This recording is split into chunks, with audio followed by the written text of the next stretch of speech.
Hi everyone, it's the day after Valentine's Day, which, do you guys care about Valentine's Day? Let's do a comments poll, because I'm married now and I still don't know if I care about Valentine's Day. It just kind of seems like a commercial weirdness, but maybe that's just me trying to go against the grain and being annoying in the process, like those people who insist on saying that they don't like Christmas even though Christmas is the best thing ever. So anyway, how do you feel about Valentine's Day? Did you have a good Valentine's Day, whether you're single or not? I'd love to hear what you got up to, whether you read any Valentine's Day themed books or just exciting things that you did wherever you are in the world. One of the things that excites me the most about this channel is how many of you are from just all over the world. I think I have Swedish viewers, some Argentinian viewers, some Spanish viewers, and obviously America and the UK are both my main demographics. But I'm so excited to think about you all watching this video and all the things you got up to this past week, so do let me know. Anyway, in honor of not Valentine's Day, we have, as is customary on Bilingual Bookworm channel, this red love themed cocktail, which is, I guess, a pomegranate margarita of some description, not the right glass for a margarita, but I guess it's pom juice, which I don't know if you can get anywhere else but in America. And wait, what alcohol is it again? Tequila. No, it is pomegranate juice. And in our case, lemon juice, because we don't have any limes. It is pomegranate juice, tequila, Cointreau, and lemon juice. We should get limes. We need to get limes. Let's try it. It smells good. I like pomegranates.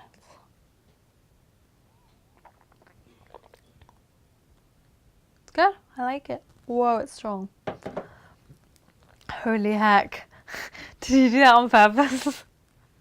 I love being in front of the camera and making YouTube videos, but I still get a bit too in my head. So sometimes when my roommate or my husband are making my cocktails, they just make them really strong for my own health and safety. But anyway, so we're going to be enjoying that. So if you want, get yourself a drink and sit down and watch my face talk for a few minutes. We have got a wood fire candle burning and another miscellaneous candle and some nice flowers behind us, and we are going to do something a little bit different tonight on the Bilingual Bookworm channel. I'd like for everyone to know that it's currently 2:34 in the morning and that night people and day people is not a myth. Like, I would happily stay up all night and sleep all day if I could, as evidenced by the fact that I'm currently recording this video at 2:34 in the morning, which is probably not advisable. So please excuse my lack of verbosity. But anyway, we're going to do something a bit different, and we're going to do a single review, because apparently I'm intent on not doing a wrap up at the end of this month. So my video planning has meant that I've kind of separated my reading into a lot of different videos just to try a bit of a different format. And this book that I'm going to review, I think just deserved a review in itself, because I've never really read anything like it, and it just kind of blew me away. And I was expecting it because it was a book that had a lot of hype, but I was also really concerned that I was going to have to sit down and tell you guys that I did not join in with the hype, which is not what happened. I really, really adored it. So there we go. I guess I should tell you what it is. And tonight we're going to talk about The Tidal Zone by Sarah Moss. Now, this was gifted to me by Amy, from Amy Jane Smith, whose channel I absolutely love. She's one of my closest friends that I met her on BookTube, and she's just all around wonderful. And a few weeks ago we did a book exchange on her channel, so if you haven't seen that, jump over and look at it here. It was really fun and lovely and wonderful in every single way. But she gifted me The Tidal Zone because I had been intent on picking it up and hadn't yet, so she said, don't pick it up, I'll bring it to you. She absolutely loved it, and she said that the first chapter was one of the most exciting, innovative pieces of writing that she's read in a really long time, and I absolutely trust her taste. So I was excited to get into this, and let me tell you, it didn't disappoint. So this is Sarah Moss's most recent novel. It was published in 2016, so it's still fairly new. And it's a story told from the perspective of a stay-at-home father named Adam. And he gets a call one day from his daughter's school saying that there's been an incident with his oldest daughter Miriam's health. And whatever happened means that she collapsed and went into cardiac arrest. That is to say, her heart stopped beating and she stopped breathing. So essentially, all things considered, she died for however long it was until the paramedics got to her and she was revived. Now, by the time Adam gets there and she gets to the hospital, everything seems to be okay. She seems to be breathing all right. The only problem is they do not know what happened at all. By the way, I should take a brief aside and tell you that this review will be spoiler free. I am not spoiling this by telling you that bit of story because this is what it says on the back of the book, and it happens very, very near the beginning. So I will attempt to keep it as spoiler free as possible.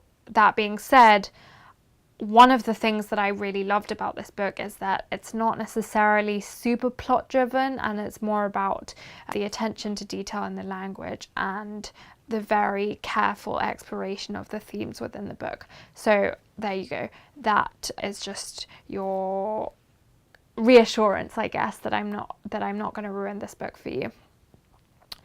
But anyway, so the entire book is basically Adam and his family, his wife Emma, and obviously Miriam, who's had this happen to her, and his younger daughter Rose, trying to deal with the aftermath of such a situation. And not only the aftermath, but also the hanging fear that this might happen again, because obviously they can't medically explain it. They don't know what caused it, and therefore they have a bunch of doctors from all sides telling them that they don't know.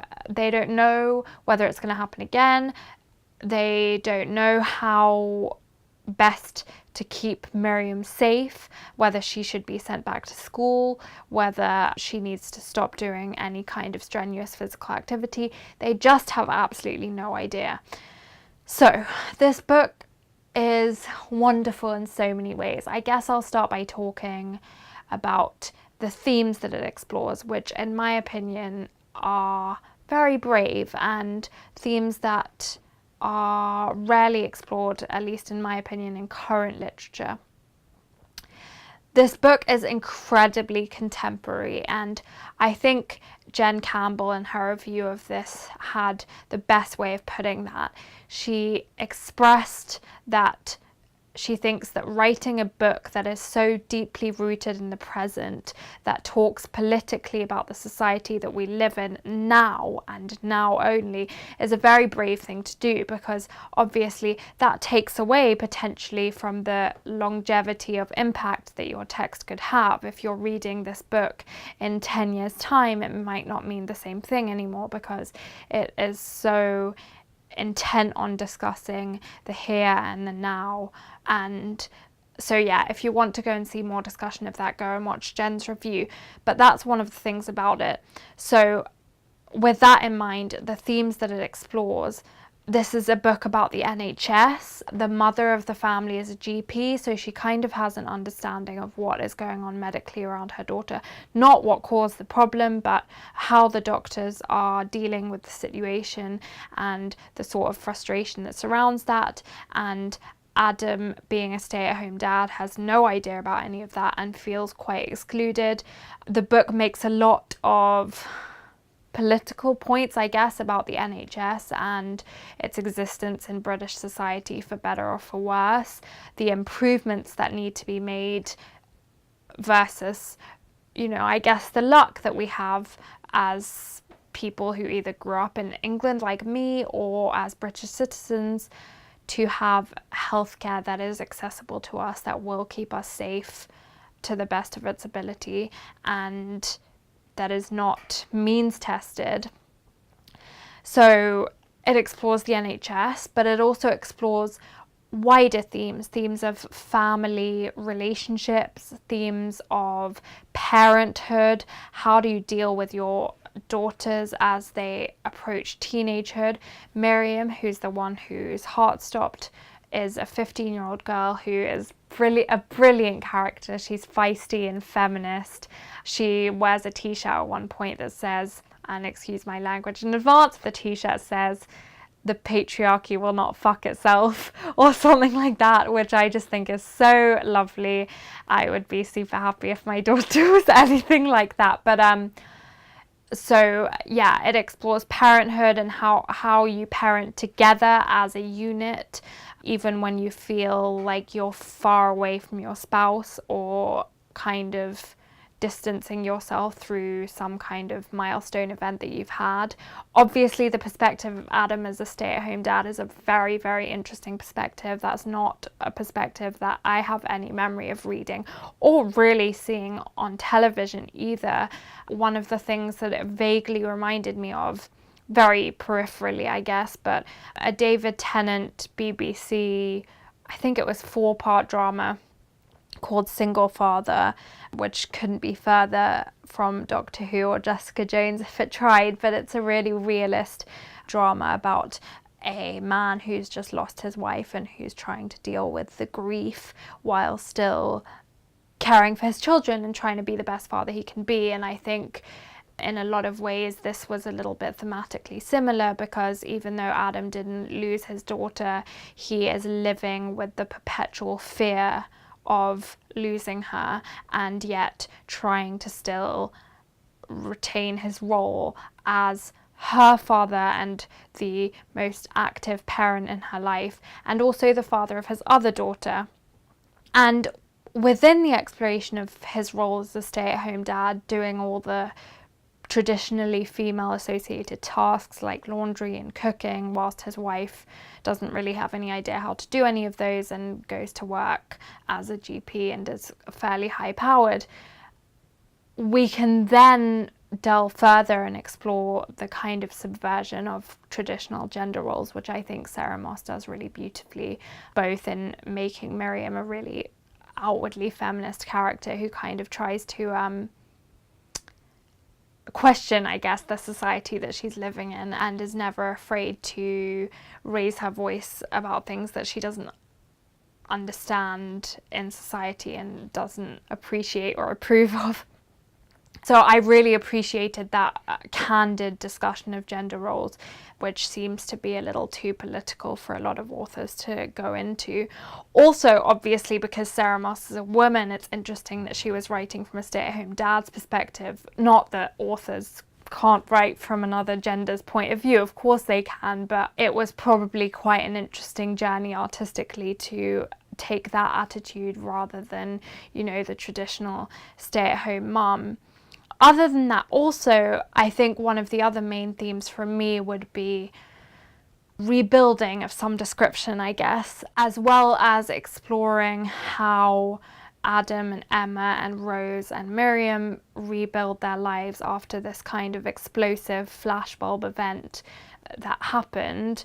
We also have, running parallel to that, Adam doing his research as an academic, part-time academic, into the rebuilding of Coventry Cathedral following the bombing of Coventry.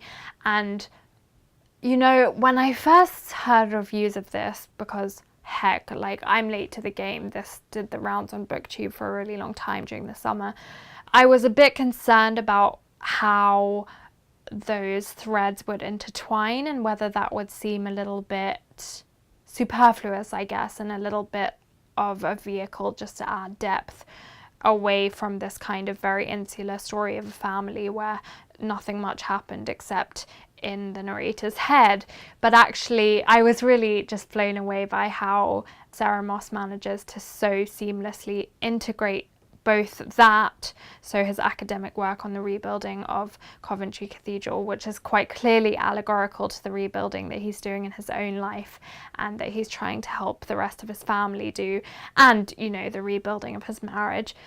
But also there's another thread, which is his dad's life, and his dad is American and lived through the hippie free love period of the 60s in a kind of commune atmosphere, and at some points he's telling his granddaughter while she's in hospital about his life, and that just is seamlessly interwoven, and so you end up with this beautifully sewn patchwork of story, I guess, which is so small in a way and so not sweeping and just masterful. I love that word, it seems, but truly.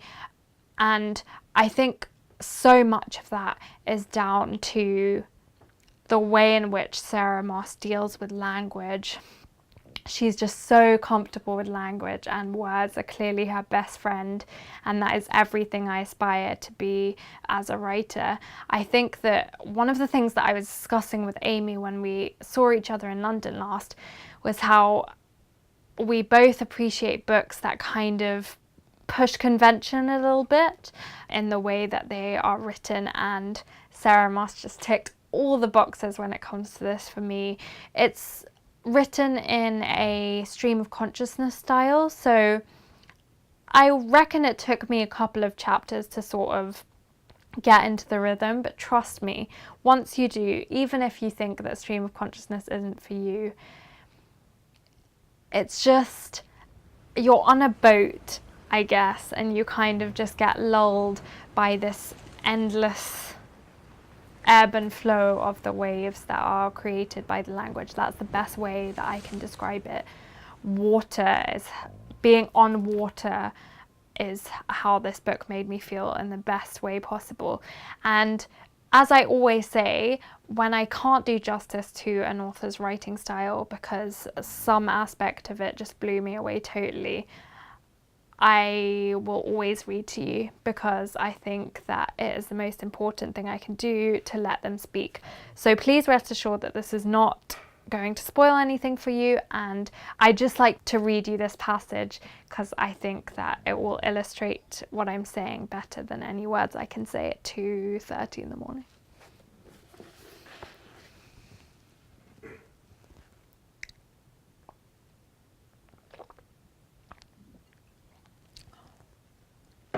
Lubricate the old vocal cords. Also, this cover though, oh, it's so beautiful. This is called Start Again.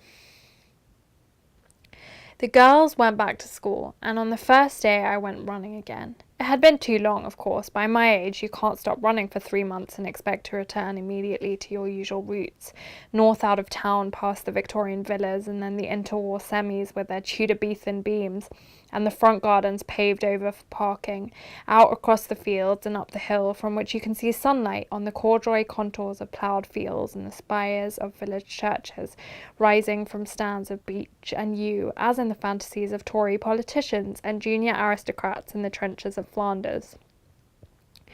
Down the lane, 50 miles per hour and no pavement, to be attempted only between rush hours and by daylight, on days when death feels unlikely. Towards Old Millerton, where the fruit trees spreading their skirts across old stone walls are perfectly groomed, and the very drain pipes kept freshly coated in shades of business attire, as if the Queen were daily expected. There's a 14-year-old boy buried in the graveyard there.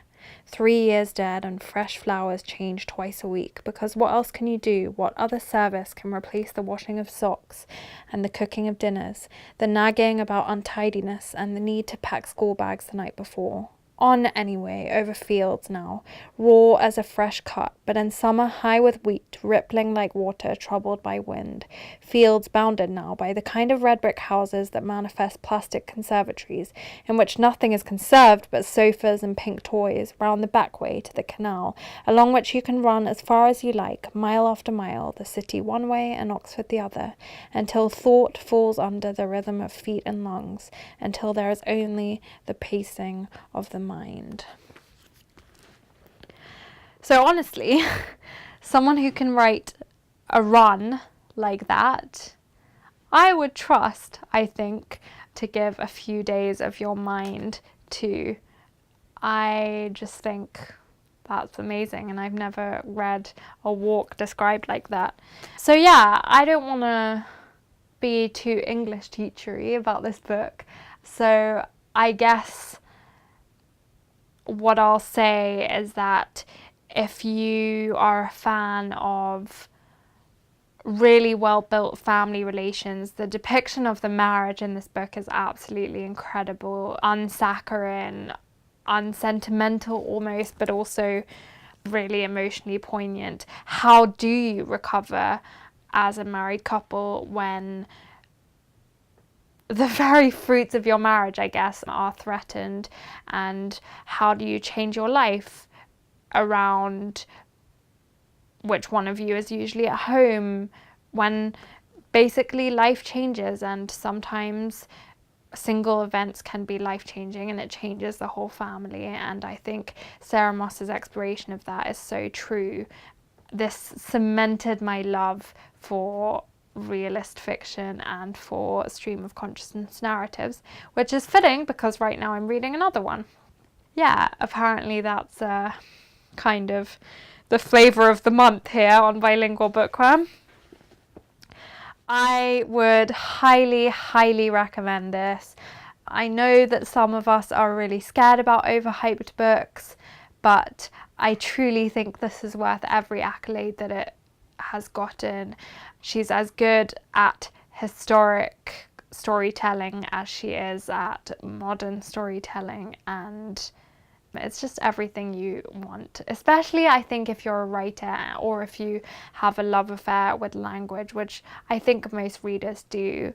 I remember when I reviewed Another Brooklyn by Jacqueline Woodson, I said that it was like every word she picked was a flower or a pearl that she strung on a necklace, and I felt quite similarly about this in a slightly less poetic way. Another thing about it before I leave you is the fact that it's really funny.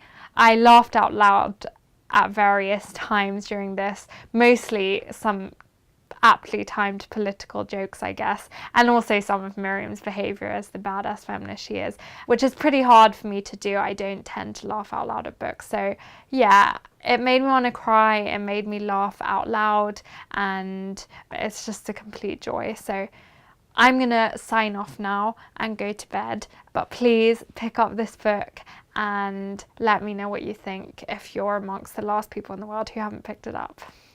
It was so nice to hang out with you guys. It's weird, I can not see any of you, but the camera is representative of, what is it now? 700 odd subscribers, which is super exciting, guys. The numbers don't matter. It's just the sheer volume of you who care about listening to what I've got to say about books. There is nothing better. So thank you. I thank you all the time, but I really am just so grateful for you.